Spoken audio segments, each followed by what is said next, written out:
अस्सलाम वालेकुम वरहमतुल्लाहि वबरकातुहू। यूट्यूब चैनल गाटू लर्निंग इंग्लिश में आपका खैर मकदम है। मैं हूं मोहम्मद शहाबुद्दीन एक ज़बरदस्त वीडियो के साथ।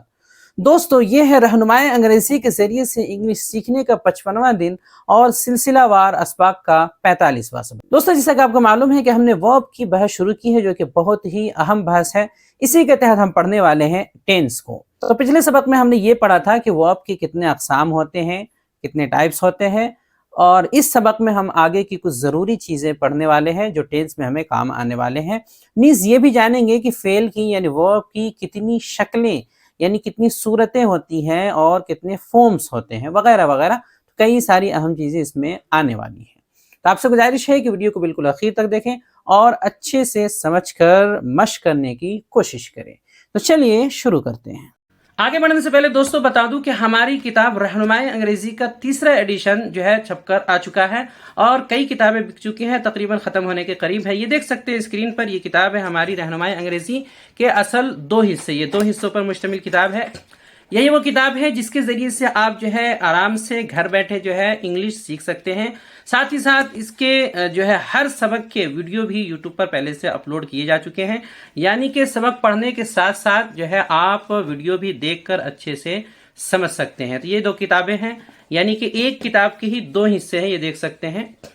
तकरीबन 880 सफ़हात पर मुश्तमिल ये किताब है। पूरे इंडिया में आप कहीं भी इस किताब को मंगवा सकते हैं। इस किताब की वैसे तो कीमत अभी जो है बढ़ चुकी है, चूंकि डाक का जो खर्च है वो बढ़ चुका है सरकार की जानिब से, तो 600 से जो है पार हो चुका है। लेकिन अभी ऑफर में ये किताब आपको सिर्फ और सिर्फ 550 रुपए में मिल जाएगी, यानी आपके घर तक ये किताब 550 रुपए में पहुंचा दी जाएगी। तो अगर आप ये किताब मंगाना चाहते हैं तो अपना नाम, पता, पूरा एड्रेस लिख करके हमारे इस नंबर पर जो है राब्ता कर सकते हैं, मैसेज कर सकते हैं। नंबर है 76 67 63 52 99। बिस्मिल्लाहिर्रहमानिर्रहीम। लेसन नंबर 45, सबक number 45, verb and it's kinds part 2, fail उसकी किस्में दूसरा हिस्सा। जैसा कि तमहीद आप जान चुके हैं कि पिछले सबक में हमने वर्ब की किस्में पढ़ी थी। इस सबक में हम आगे की जो ज़रूरी चीज़ें हैं, ख़ास तौर पे फेल की यानी वर्ब की जो शक्लें होती हैं, उन सबको तफसील से समझने वाले हैं। तो चलिए देखते हैं फॉर्म्स ऑफ वर्ब, फेल की शक्लें। आप जानते हैं कि ज़माने तीन तरह के होते हैं। हर ज़बान के अंदर कम से कम तीन ज़माने होते ही हैं। माजी यानी एक जो गुजर गया है, इसी तरह हाल जो अभी चल रहा है, मौजूदा, मुस्तकबिल यानी जो अभी आने वाला है, आया नहीं है। तो ये तीन आम तौर पे हर ज़बान के अंदर, हर लैंग्वेज के अंदर होते ही हैं। तो इन मुख्तलिफ ज़मानों को ज़ाहिर करने के लिए वर्ब की, फेल की जो मुख्तलिफ शक्लें इस्तेमाल में लाई जाती हैं, उन्हें फॉर्म्स यानी कि शक्लें कहते हैं। अब इनको थोड़ा समझने की कोशिश करते हैं। अंग्रेजी में वर्ब की आम तौर पे तीन शक्लें होती हैं, आम तौर पे तीन, कभी चार भी, आगे समझ में आ जाएगा। तीन शक्लें आम तौर पे बेसिक है। पहला नाम है फर्स्ट फॉर्म, यानी कि उसको इंग्लिश में जो कहते हैं प्रेजेंट, पहली शक्ल। दूसरी शक्ल को कहते हैं सेकंड फॉर्म और इंग्लिश में नाम है पास्ट या पास्ट टेंस। और तीसरी शक्ल को यानी थर्ड फॉर्म कहते हैं और इंग्लिश में नाम है पास्ट पार्टिसिपल। यानी कि वैसे तो first form, second form, third form कह सकते हैं और कहते हैं आमतौर पर इस्तिलाह के तौर पे, लेकिन जो इंग्लिश में असल नाम है, आप जो लुगत वगैरह में देखेंगे तो फर्स्ट फॉर्म का लिखा हुआ रहेगा प्रेजेंट, और सेकंड फॉर्म का पास्ट और थर्ड फॉर्म का पास्ट पार्टिसिपल आपको लिखा हुआ मिलेगा। तो इस तरह भी आप याद रख सकते हैं। आमतौर पे first form, second form, third form कहते हैं। उर्दू में पहली शक्ल, दूसरी शक्ल, तीसरी शक्ल कहते हैं। और वैसे आसानी के लिए जो है V1, V2, V3 भी बोलते हैं। वर्ब 1, वर्ब 2, वर्ब 3, इस तरह समझते हैं। अब इनको चंद मिसालों से समझने की कोशिश करते हैं ताकि बात थोड़ी वाज़ेह हो जाए। जैसे कि पहला एक तरीका है कि कुछ वर्ब ऐसे होते हैं, फेल की कुछ शक्लें अल्फाज की, कि जिनकी पहली, दूसरी और तीसरी तीनों शक्लें अलग अलग होती हैं, यानी कोई किसी से मिलता जुलता नहीं है।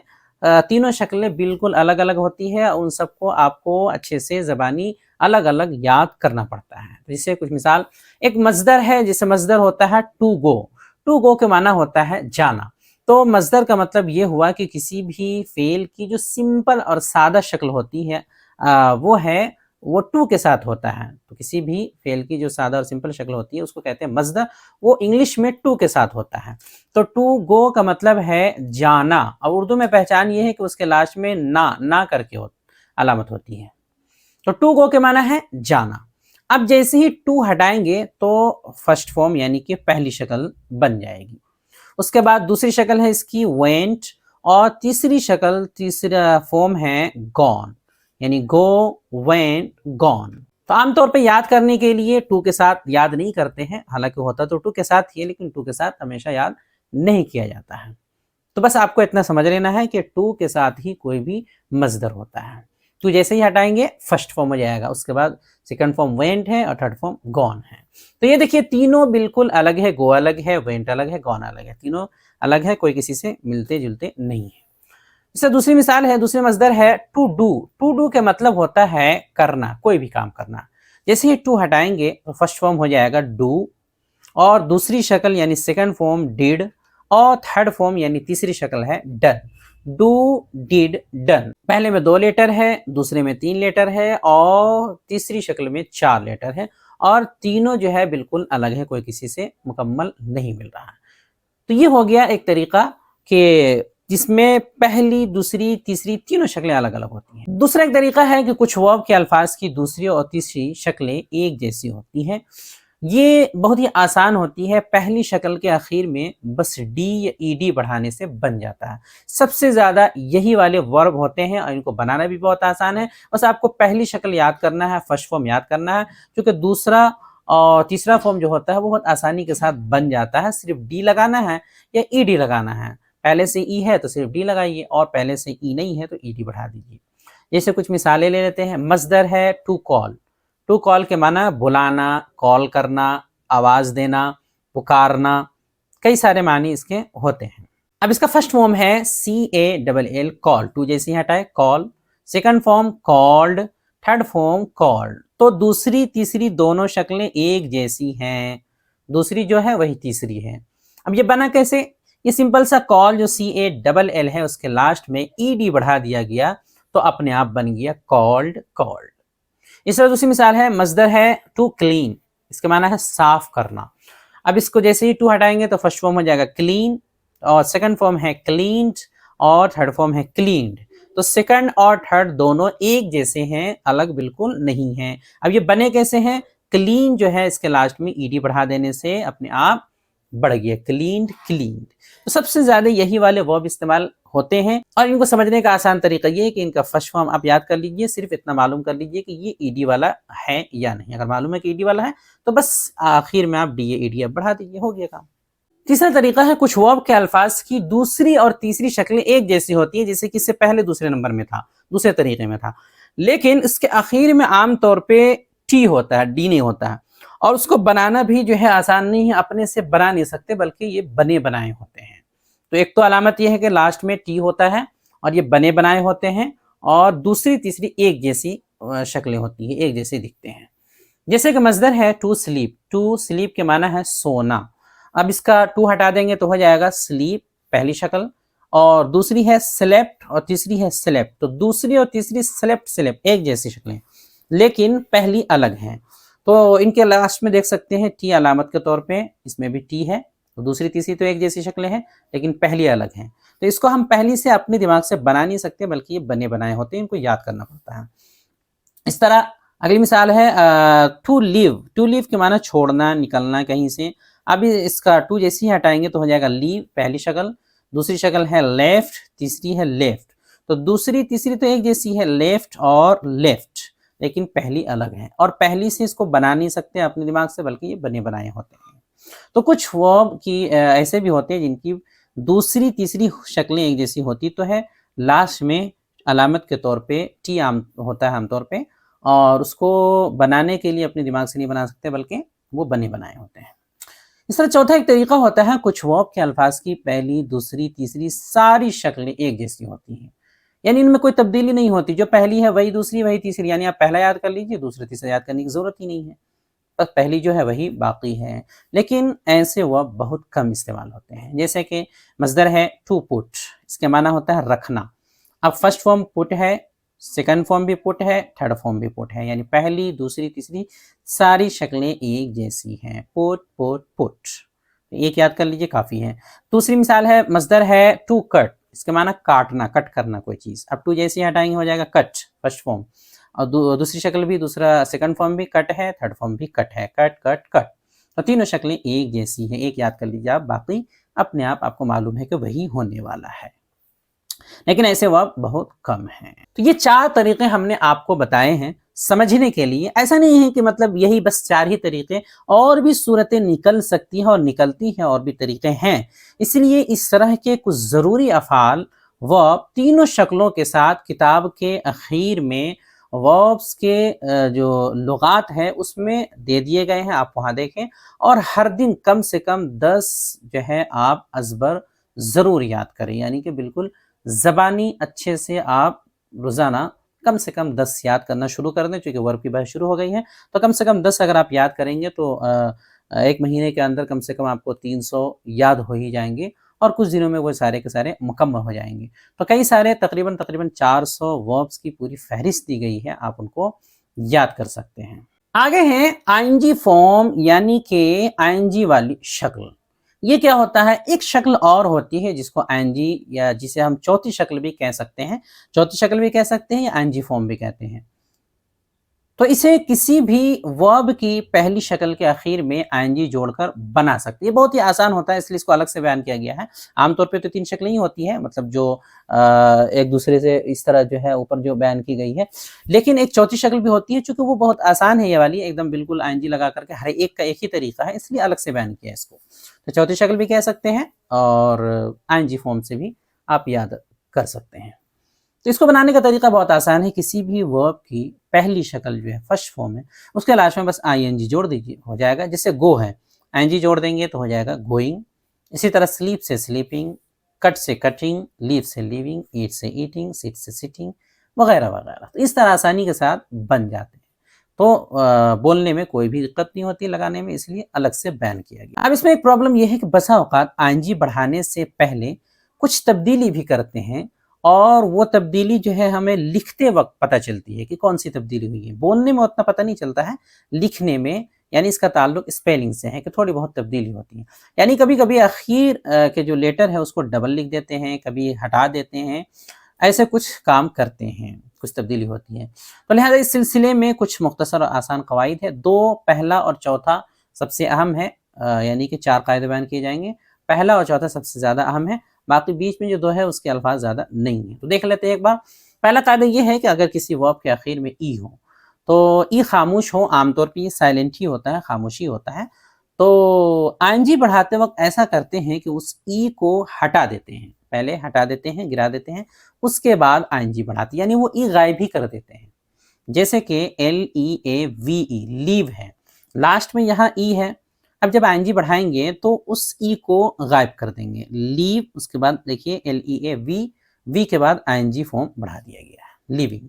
इस तरह कम है, कम के लास्ट में भी ई है, तो जब आईएनजी बढ़ाएंगे तो ई को गायब कर देंगे, COM, कम, और लास्ट में ई था वो गायब हो गया, आईएनजी बढ़ा दिए, कमिंग। तो ऐसे बहुत सारे होते हैं, जैसे टेक है, लास्ट में ई आता है, टेकिंग। इसी तरह जो है लाइक है, लास्ट में ई आता है, लाइकिंग, वगैरह वगैरह। दूसरा कायदा है, लेकिन आखिर में अगर वाई ई हो तो ई को नहीं गिराते, लेकिन ऐसे अल्फाज ज़्यादा है नहीं, आखिर में वाई ई हो ऐसे अल्फाज कम है। जैसे कि डाई, तो डाई के लास्ट में देखिए पहले से ही वाई ई है, तो इस सूरत में ये पूरा बाकी रखेंगे, ई को नहीं गिराएंगे, डाइंग, देखिए DYEING। ऐसे अल्फाज ही ज़्यादा नहीं है, लेकिन ऐसा होता है। तीसरा कायदा है कि अगर आखिर में आई ई हो तो उस आई ई को वाई से बदल देते हैं, यानी कहीं पे अगर ऐसा हो, कुछ ऐसे अल्फाज हो कि वर्ब के लास्ट में आई ई है, उस सूरत में आई ई को पहले वाई से बदल देते हैं, फिर आईएनजी बढ़ाते हैं।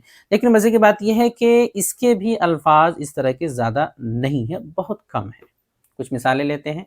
जिस एग्जाम्पल है DIE, डाई। तो अब इसमें पहले से आई ई है, तो इस आई ई को वाई से बदल देंगे, फिर आईएनजी बढ़ाएंगे, तो डाइंग, मरना। इसी तरह टाई, TIE, पहले से आई ई है, तो इस आई ई को वाई से पहले बदलेंगे, TY, टाई, उसके बाद आईएनजी बढ़ाएंगे तो हो जाएगा टाइंग, यानी कि बांधना। तो अल्फाज ज़्यादा नहीं है, 2 मिसालें समझने के लिए दे दी गई हैं। अगला और आखिरी कायदा है, चौथा, कि आमतौर पर अगर किसी 2 से 5 लेटर्स वाले वर्ब के आखिर में, यानी ऐसे वर्ब जिनमें 2 लेटर या 3 या 4 या 5, इससे ज़्यादा नहीं होना चाहिए, तो 2 से 5 लेटर्स वाले वर्ब के आखिर में कोई कॉन्सोनेंट लेटर में से YWR के अलावा कोई भी एक लेटर हो, कॉन्सोनेंट लेटर है वोवेल के अलावा AEI OU जो है उसके अलावा जो बकिया होते हैं 21 कॉन्सोनेंट होते हैं। कॉन्सोनेंट में भी YWR को छोड़ करके कोई भी कॉन्सोनेंट लेटर हो और उस कॉन्सोनेंट लेटर से पहले एक कोई वोवेल लेटर हो। पहली शर्त है कि एक कोई कॉन्सोनेंट लेटर लास्ट में होना चाहिए और दूसरी शर्त ये कि उससे पहले वोवेल लेटर होना चाहिए, एक ही होना चाहिए। तो इस सूरत में आईएनजी बढ़ाते वक्त आखिर लेटर को डबल कर देते हैं, यानी 2 मरतबा लिखते हैं। जैसे कि मिसाल के तौर पर CUT कट, तो 3 लेटर है, 3 से ज़्यादा नहीं है, 5 से ज़्यादा नहीं होना चाहिए, तो 3 है इसमें। लास्ट लेटर कॉन्सोनेंट होना चाहिए YWR को छोड़ करके, तो कॉन्सोनेंट है T। और तीसरी शर्त ये है कि उससे पहले एक ही वोवेल लेटर होना चाहिए, तो U है। तो तीनों शर्तें पाई गई, लिहाजा T को डबल कर देंगे आईएनजी बढ़ाते वक्त, तो CUTT और आईएनजी कटिंग। इस तरह पुट में भी सेम है, लास्ट में जो है T है, कॉन्सोनेंट लेटर है, उससे पहले एक वोवेल U है, लिहाजा T को डबल कर देंगे, पुटिंग डबल T है। इस तरह स्टॉप है, 4 लेटर है, लास्ट में P है, कॉन्सोनेंट लेटर, उससे पहले एक वोवेल है, लिहाजा P को डबल कर देंगे, स्टॉपिंग। देखिए यहाँ पर P डबल है। इस तरह रनिंग में भी, रनिंग में RUNN डबल है, रनिंग। स्विमिंग, इसमें भी देखिए M डबल किया गया, स्विमिंग। तो बस यही चंद कवायद है और समझने के लिए जो है इतना काफ़ी है, और असल और मशहूर यही है, इतना काफ़ी है। मज़ीद वज़ाहत और इस तरह के कवायद अगर जानने हैं तो एक सबक नंबर 97 यानी कि 97 में आगे तफसील जो है इसकी आएगी स्पेलिंग के ताल्लुक से, उसमें कई सारी वज़ाहत है। अब आगे देखते हैं कि जब हम टेंस पढ़ेंगे तो उसमें हेल्पिंग वर्ब के साथ NOT नोट को मिलाकर मुख्तसर और शॉर्ट में पढ़ते और बोलते हैं, जिसको मुखफ़फ़ कहते हैं। यानी कि आजकल ज़्यादातर ये रिवाज है कि चीज़ों को शॉर्ट बोलते हैं, शॉर्ट बोलने का रिवाज है। तो हेल्पिंग वर्ब के साथ नोट को शॉर्ट में जो है मिला करके बोलते हैं, तो थोड़ी सी तब्दीली आ जाती है। तो ऐसे ही यहाँ पे कुछ हेल्पिंग वर्ब जो इससे पहले सबक में आपको याद करवाए गए हैं, तो नोट के साथ मिला करके क्या तलफ़ुज़ होता है, इस तरह आपको याद कर लेना ज़रूरी है, ताकि कभी आए तो आपको भी आदत हो और याद हो। तो यहाँ पे कुछ दे दिए जा रहे हैं जो भी आमतौर पे नोट के साथ इस्तेमाल होते हैं, जिससे कि डू के साथ नोट जोड़ेंगे तो हो जाएगा डोंट। डू नॉट से डोंट, इसी तरह डज नॉट से डजंट, डिड नॉट से डिडंट, हैव नॉट से हैवंट, हैज़ नॉट से हैजंट, हैड नॉट से हैडंट, इज नॉट से इजंट, आर नॉट से अरंट। इस तरह जो है वाज नॉट से वाजंट, और वर नॉट से वरंट, विल नॉट से वॉन्ट। विल नॉट का शॉर्ट थोड़ा सा अलग है, ना ही वांट बोलेंगे ना ही वेंट बोलेंगे, वो वॉन्ट वॉन्ट हल्का। तो इसमें एक नोट है कि देखिए, पहला नोट ये है कि एम नोट का शॉर्ट आना चाहिए था, लेकिन एम नोट का शॉर्ट कहीं पे लाया नहीं गया है। तो एम नोट का जो है शॉर्ट पहले जो इस्तेमाल होता था ये एंड था, लेकिन अब ये मुखफ़फ़ इसका इस्तेमाल शॉर्ट में नहीं होता है, बल्कि इसे अलग अलग ही लिखते और बोलते हैं, तो अलग ही इसको इस्तेमाल करना है। पहले एंड बोला जाता था। दूसरा नोट ये है कि अगर नोट को हेल्पिंग वर्ब से अलग लिखना हो, वैसे अगर शॉर्ट में लिखना हो तो साथ ही में रहेगा, लेकिन अगर अलग लिखना चाहते हैं NOT नोट, तो उसके लिए ये बोलना हो सवालिया जुमलों में, यानी इंट्रोगेटिव सेंटेंस जो होता है पहला दूसरा तरीका छोड़ करके तीसरा चौथा पांचवा छठा तरीका, उसमें हमेशा सब्जेक्ट के बाद ही लाया जाएगा। यानी सवालिया जुमला इंट्रोगेटिव सेंटेंस जहाँ भी होंगे वहाँ नोट को हमेशा सब्जेक्ट के बाद ही लाएंगे। बहुत से लोग इसमें कंफ्यूज हो जाते हैं, गलती करते हैं, और जैसे ही नोट अलग करते हैं तो वहीं साथ में हेल्पिंग वर्ब के ही रख देते हैं, जबकि ऐसा नहीं होता, बल्कि सब्जेक्ट के बाद लाना है, तब जाके जुमला सही होगा अगर अलग से लिखना है तो। ये कुछ ज़रूरी कवायद थे सबक के ताल्लुक से और वर्ब के ताल्लुक से, और आगे जो टेंस आने वाले हैं उसके ताल्लुक से वो सारे मुकम्मल कर दिए गए हैं। अब अगले सबक में हम टेंस क्या है, उसकी क्या सूरतें हैं, उसकी कितनी किस्में हैं, पूरी वजाहत के साथ पढ़ेंगे। फिर एक एक टेंस को एक एक करके समझने की और मशक करने की कोशिश करें। अब आइए देखते हैं प्रैक्टिस एंड एक्सरसाइज यानी मशक तमरीन। सवाल नंबर 1, पहला सवाल है कि वर्ब यानी फेल की कितनी शक्लें होती हैं, 1-2 मिसाल लिखें। फेल की जो शक्लें बयान की गई हैं, सूरतें बयान की गई हैं, तो 1-2 मिसाल से आप समझाएं कि इस तरह की शक्लें होती हैं। सवाल नंबर 2 ये है कि अगर किसी वर्ब के आखिर में ई खामोश हो, साइलेंट हो, जो कि आमतौर पे होता है, तो आईएनजी बढ़ाते वक्त क्या तब्दीली करते हैं। सवाल नंबर 3 ये है कि जब विल के साथ नोट लगाते हैं, जोड़ते हैं, तो उसका मुखफ़फ़ क्या बनता है, यानी उसे शॉर्ट में कैसे पढ़ते हैं, क्या तलफ़ुज़ होता है। और चौथा सवाल है कि क्या एम नोट का मुखफ़फ़ यानी शॉर्ट अब आता है, यानी मुस्तामल है, अगर हाँ है तो क्या और नहीं है तो कोई बात। अब आगे स्क्रीन पर पिछले सबक के सवालात के जवाबात दिखाए जा रहे हैं। अगर आपने कॉपी में लिख रखा है, जवाबात लिख रखा है, तो आप मिला लें कि आपने सही लिखा या फिर गलत। स्क्रीन पर जवाबात दिखाए जा रहे हैं, हम देख सकते हैं। वीडियो देखने के लिए आपका बहुत शुक्रिया। चैनल को सब्सक्राइब करें। स्क्रीन पर आ रही ये वीडियो ज़रूर देखें। अस्सलाम वालेकुम व रहमतुल्लाहि व बरकातुहू।